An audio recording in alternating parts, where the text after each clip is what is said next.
আপনারা দেখছেন time friend YouTube channel. জানাবো আজকের কিছু বাছাই করা গুরুত্বপূর্ণ খবর। প্রধান সংবাদগুলি জানার আগে দেখে নিন আজকের সংবাদ শিরোনাম।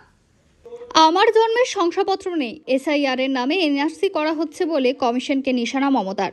ভোটার তালিকার নিবিড় সমীক্ষা বা এসআইআর এর নামে এনআরসি করা হচ্ছে, এই অভিযোগ করেন মুখ্যমন্ত্রী মমতা বন্দ্যোপাধ্যায়। ভোটার তালিকা সংশোধন নিয়ে মমতা সরাসরি জাতীয় নির্বাচন কমিশনকে নিশানা করেন। তার প্রশ্ন, যারা 50 বছর পূর্বে জন্মগ্রহণ করেছেন তাদের শংসাপত্র কি করে পাওয়া যাবে? বিহারের ভোটার তালিকা সংশোধন নিয়ে উত্তাল জাতীয় রাজনীতি। সুপ্রিম কোর্টেও মামলা চলছে। বৃহস্পতিবার এই মামলার শুনানি হয়েছে।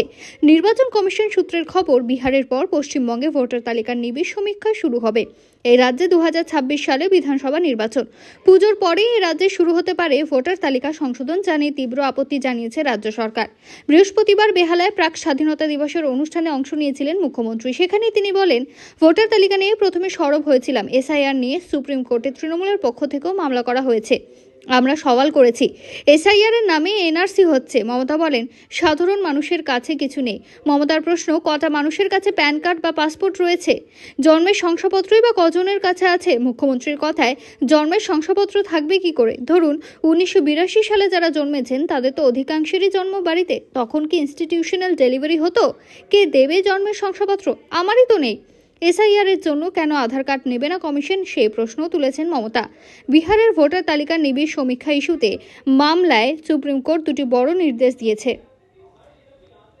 এই মামলার পরবর্তী শুনানি হবে আগামী 22 আগস্ট অর্থাৎ শুক্রবার। তবে তার আগে বিহারের ভোটার তালিকা থেকে বাদ পড়া 65 লক্ষ ভোটারের নাম প্রকাশ করতে হবে। অন্যদিকে সুপ্রিম কোর্ট এদিন স্পষ্ট করে জানিয়ে দিয়েছে, বাদ পড়ারা পুনর্বিবেচনার আর্জি জানাতে পারবেন। সেক্ষেত্রে আধার কার্ডকে প্রামাণ্য নথি হিসেবে জমা দিতে পারেন। নির্বাচন কমিশনকে বিজ্ঞপ্তি বের করার নির্দেশ দিয়েছে সুপ্রিম কোর্ট। বিচারপতি জয়মাল্য বাগচি বলেন, আধার কার্ড স্থায়ী বসবাসের প্রমাণপত্র হিসেবে ও পরিচয়পত্র হিসেবে আইনত স্বীকৃত একটি নথি। সেক্ষেত্রে আধার কার্ড গ্রহণ করা হবে না কেন? এই দিনের শুনানিতে সুপ্রিম কোর্ট স্পষ্ট জানিয়ে দিয়েছে, কোনো রকম সমস্যা হলে নাগরিকরা পর্চা বাসস্থানের প্রমাণ হিসেবে এই কার্ড নিয়ে নির্বাচনী অফিসারদের দ্বারস্থ হতে পারেন।